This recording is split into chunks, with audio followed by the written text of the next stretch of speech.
Advocate ജനറലിനെ പറ്റിയാണ് ഇന്ന് നോക്കുന്നത്. അഡ്വക്കേറ്റ് ജനറലിനെ പറ്റി പ്രതിപാദിക്കുന്ന അനുച്ഛേദമാണ് അനുച്ഛേദം 165. അപ്പോൾ ആർട്ടിക്കിൾ 165 അഡ്വക്കേറ്റ് ജനറലിനെ കുറിച്ച് പ്രതിപാദിക്കുന്നത്.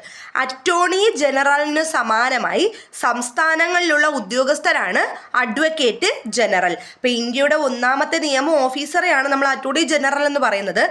അപ്പോൾ അതിന് സമാനമായി സംസ്ഥാനങ്ങളിലുള്ള ഉദ്യോഗസ്ഥനാണ് അഡ്വക്കേറ്റ് ജനറൽ. സംസ്ഥാന ഗവൺമെന്റിന് നിയമോപദേശം നൽകുന്നത് അഡ്വക്കേറ്റ് ജനറലാണ്. സംസ്ഥാന ഗവൺമെന്റിന് നിയമോപദേശം നൽകുന്നത് അഡ്വക്കേറ്റ് ജനറലാണ്. കേരളത്തിലെ നിലവിലെ അഡ്വക്കേറ്റ് ജനറലാണ് ഗോപാലകൃഷ്ണക്കുറുപ്പ്. അപ്പം കെ ഗോപാലകൃഷ്ണക്കുറുപ്പാണ് കേരളത്തിലെ നിലവിലെ അഡ്വക്കേറ്റ് ജനറൽ. കേരളത്തിൽ ക്യാബിനറ്റ് പദവി ലഭിച്ച ആദ്യ അഡ്വക്കേറ്റ് ജനറലാണ് CP സുധാകര പ്രസാദ്. അതൊന്ന് അറിഞ്ഞിരിക്കുക.